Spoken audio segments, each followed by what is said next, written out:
El psicochamanismo.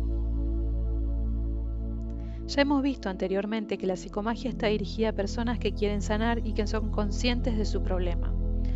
Pero ciertos consultantes no se encuentran en el estado más apropiado para que se opere en ellos una toma de conciencia sobre su enfermedad. Sus defensas son demasiado sólidas y no están en situación de convertirse en sus propios sanadores.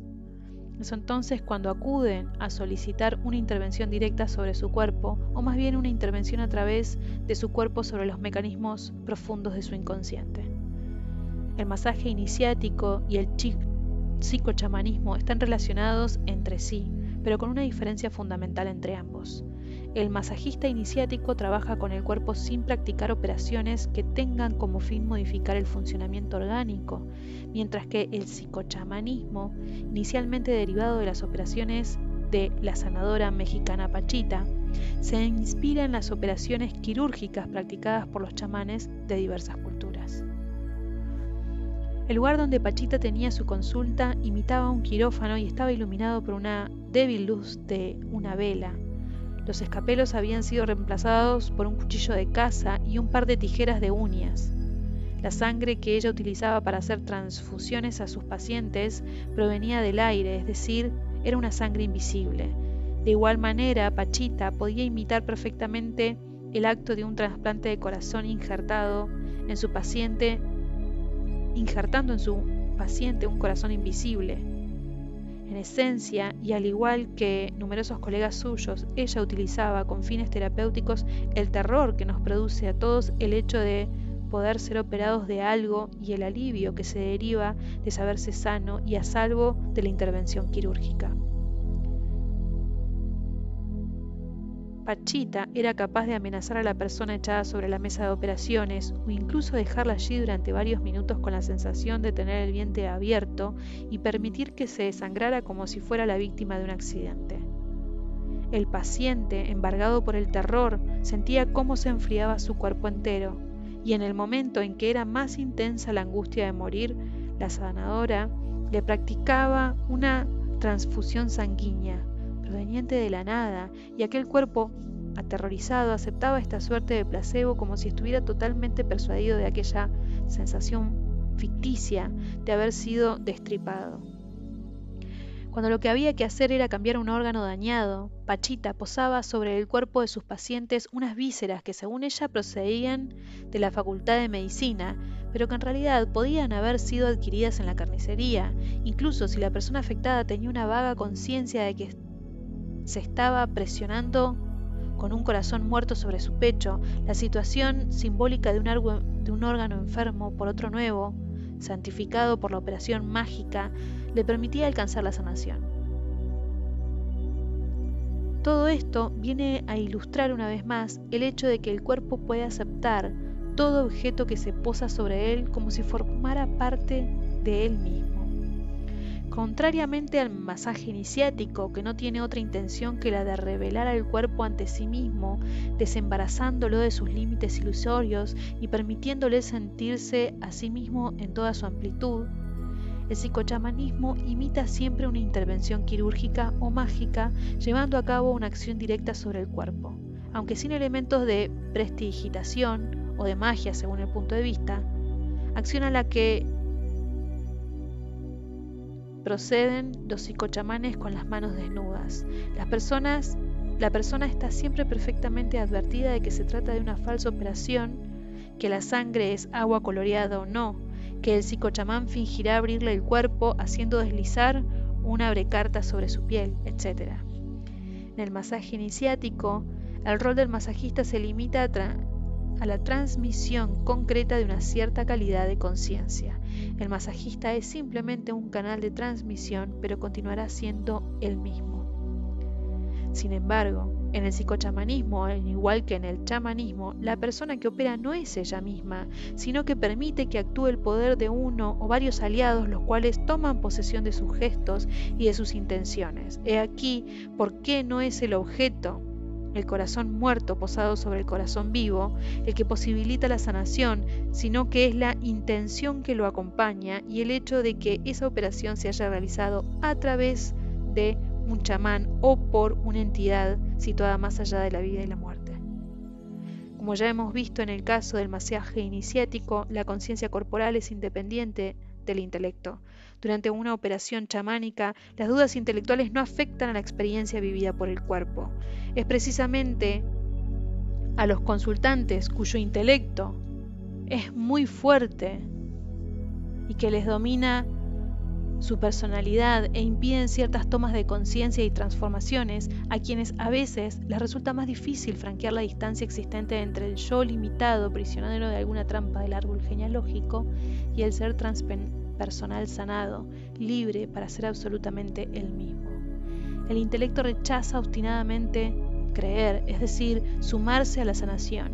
En un caso así, el camino más eficaz consiste, pues, en pasar por el cuerpo, que se convierte en un vector privilegiado del inconsciente.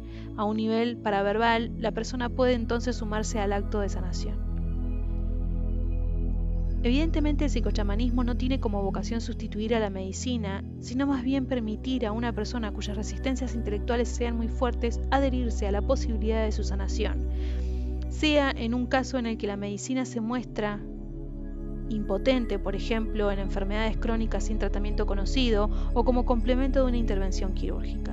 Los actos psicochamánicos tienen un carácter dramático muy acusado. Se trata de una especie de teatro sagrado cuya finalidad no es demostrar las capacidades y el talento del psicochamán, sino provocar en la persona afectada un sobresalto inconsciente que le permita activar su autosanación. Para poder practicar esta forma de teatro terapéutico es necesario, ante todo, una gran autoridad. La escena arquetípica que representa dicho nivel de autoridad la podemos hallar en los evangelios, cuando Cristo expulsa, profiriendo grandes voces, los demonios del cuerpo de un poseído.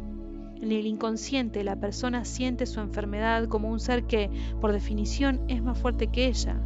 Se suele hablar de mi cáncer o mi tuberculosis, de la misma manera que en la Edad Media se hablaba de la imagen del diablo que había poseído el cuerpo de alguien. Un sacerdote exorcista debe tener la suficiente autoridad como para llevar a buen término la expulsión del demonio. Actúa a través de su autoridad personal, valor, fuerza, determinación y de la autoridad de Dios y otras entidades aliadas, Jesús, María, los santos, los ángeles, en nombre de las cuales trabaja.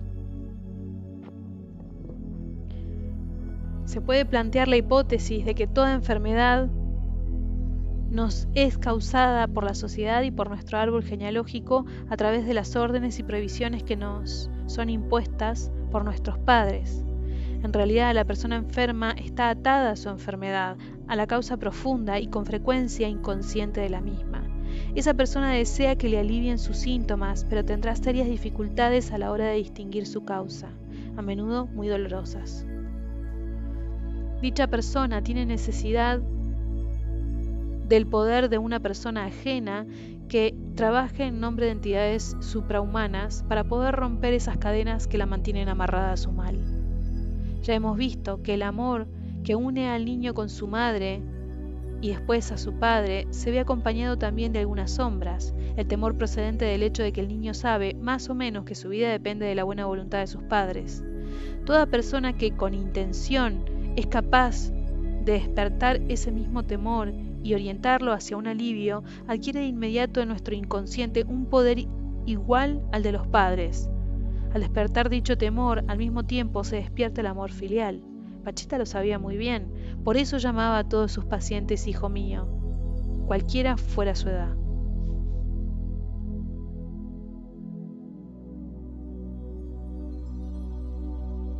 No podemos dar aquí nada más que algunos ejemplos que ilustran el modo en que se desarrolla una operación psicochamánica. Evidentemente, no es cuestión de dar consejos para que uno se convierta en psicochamán. Este arte terapéutico es complejo y exige una prolongada formación previa. El psicochamanismo no se improvisa, de la misma forma que no se puede improvisar la cirugía.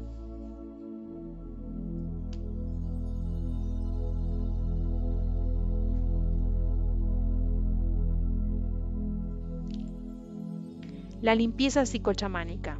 Se inspiran las limpias de los sanadores mexicanos. Tienen por objeto descargar a la persona de sus ataduras tóxicas o dolorosas y eventualmente prepararla para un trabajo más profundo. Esta limpieza energizante se efectúa en 4 tiempos.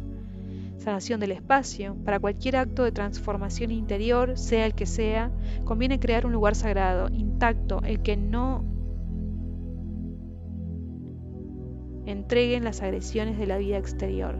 Como el cerebro acepta e incorpora los símbolos, para ello será suficiente con trazar un círculo sobre el suelo con un gesto del dedo índice, repitiendo al trazarlo 4 veces para las 4 energías en sentido contrario a las agujas del reloj. Inmediatamente el consultante visualizará el círculo sobre el suelo. A continuación se le invitará a entrar en él levantando los pies uno detrás del otro, lo que tiene por efecto concretar el espacio sagrado. Cortar los lazos. La mano del oficiante está abierta con los dedos juntos. Él mismo anuncia: esta mano va a servir de cuchillo para arrancarle todo cuanto te aprisiona. Y después da una serie de tajos muy decididos, cortando en el aire a 1 centímetro de la piel y acompañando su gesto con un sonido que imite el de un cuchillo al cortar, o el siseo de una serpiente. No es necesario tocar la piel del consultante en ningún momento, porque el gesto de liberación se convertirá entonces en una agresión. No se debe olvidar cortar por debajo de la planta de los pies, pidiendo a la persona que levante un pie detrás del otro. Energizar. En el círculo sagrado, la persona que haya experimentado esta serie de cortes estará ya liberada de sus ataduras exteriores. Entonces el oficiante utilizará un puño nuevo, que ya describimos antes. La mano cerrada con forma de puño, con el dedo pulgar colocado dentro, simboliza la fuerza espiritual en su más alto grado de concentración, y procederá a dar un masaje por todo el cuerpo, frotando en él su puño cerrado para cargarlo de una poderosa energía. Este masaje energizante se acompañará de un sonido Om, profundo, partiendo del jara, entre 2 y 4 centímetros debajo del ombligo. Cepillado. Finalmente, con la mano muy abierta y relajada, como un ventilador que moviera el aire, se cepilla todo el cuerpo para airearlo, aligerarlo y volver a poner las energías en movimiento mientras se murmura el sonido. Cuando la mano está muy abierta, los dedos separados representan el don máximo, la máxima ligereza y la máxima comunicación.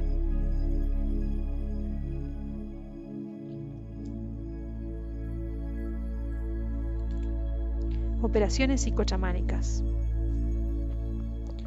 Para una persona que tenga, por ejemplo, un tumor en el hígado, la intervención quirúrgica practicada en un hospital consistiría en abrirle el abdomen para extirpar el tumor.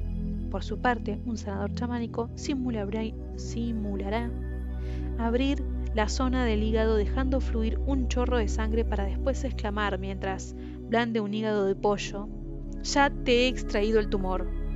Y el psicochamán mostrará al consultante un trozo de carne, incluso una pequeña pelota de papel arrugada o una bola de metal, diciéndole: esto representa el tumor. Después le mostrará un vaso de agua diciéndole: esta agua simboliza tu sangre. Y luego un cuchillo de plástico, esto servirá de bisturí. Después apoyará el objeto que simbolice el tumor sobre el vientre del consultante y con el cuchillo de plástico fingirá una incisión en su carne a nivel del hígado, y haciendo que parezca que el acto de abrir es difícil y doloroso, un ayudante verterá el agua del vaso sobre la zona operada y el psicochamán comentará: la sangre fluye, hay mucha sangre. A continuación, y fingiendo hacer unos esfuerzos desmesurados, retirará el tumor. En estas circunstancias se puede observar que el consultante grita como si sintiera el dolor, incluso puede que lo sienta, que le produce la operación. El psicochamán pasará entonces la mano sobre la zona recién operada y dirá: la herida está cerrada. Una vez que haya Una vez que ha sido simbólicamente extirpado el tumor, este será envuelto por el ayudante con un papel negro y lo hará desaparecer en el inodoro. El paciente sentirá un alivio inmediato. Luego, es posible, aunque no seguro, que el inconsciente corporal, tocado en lo más profundo de sus mecanismos, active uno de autosanación. Por otro lado, cuando una persona está literalmente poseída por el temor o por la tristeza o por algo de lo cual no puede desprenderse, es decir, cuando determinados elementos psíquicos o emocionales se transforman en tumores, a esa persona le puede resultar muy útil recurrir a una operación psicochamánica. Tomemos por ejemplo el de una persona que dice tener el corazón cerrado. Metafóricamente se puede tomar al pie de la letra dicha imagen y pensar en la experiencia de una suerte de sellado en su corazón. En tal caso, la operación consistirá en abrir el corazón, colocando para ello varios platillos de porcelana superpuestos sobre la región pectoral y rompiéndolos lentamente, uno tras otro, con un martillo. Este acto está inspirado en un cuento de los hermanos Grimm, en el que un príncipe lleva 3 anillos de hierro sobre el corazón, que se van rompiendo en función de las peripecias que van ocurriendo a lo largo del cuento. Al final de la historia, el príncipe logra ser capaz de amar. De la misma manera, se puede lavar el corazón de una persona afligida por una pena de amor a la que no ve ninguna salida. Entonces se le pregunta solemnemente si está dispuesta a permitir que su corazón se libere de esa vieja atadura, siendo en realidad su consentimiento el aspecto esencial de esa operación. Entonces ya se le puede colocar una manzana o una esponja sobre el pecho diciendo: este es tu corazón. Luego se deberá fingir que se le abre el pecho, que se saca su corazón y que se lava. La persona llorará desconsoladamente mientras su antiguo amor se diluye en el agua. Tras haberlo perfumado, real o metafóricamente, se repondrá el corazón sobre el pecho de la persona y se imitará el acto de introducirlo en una caja torácica, escamoteando la manzana o la esponja sin que se note. En psicochamanismo, contrariamente a lo que ocurre en la psicomagia, no es el consultante quien va enseguida a tener que gestionar los residuos de la operación. En un acto de psicomagia, se recomendará a la persona en cuestión que entierre, que tire al río, que confíe en el cielo dentro de un globo de helio, o que confíe al cielo dentro de un globo de helio el objeto que le hayan quitado o haya expulsado. Pero en el psicochamanismo, el objeto en sí no es otra cosa que el soporte de la intención de sanación. En el acto que acabamos de describir, la manzana irá directamente al cubo de basura, puesto que el corazón lavado que dicha manzana representa ya estará metafóricamente insertado en el interior del pecho del consultante. Igualmente, el agua donde se lavó el corazón queda a cargo del psicochamán, quien al igual que un cirujano arrojará por el desagüe ese elemento convertido en ya algo inútil y sin alma. Todas estas técnicas corporales tienen como finalidad efectuar una purificación metafórica del cuerpo y permitir así que la persona tome conciencia de la existencia de un doble cuerpo, el material y el espiritual, 2 aspectos que son igualmente importantes.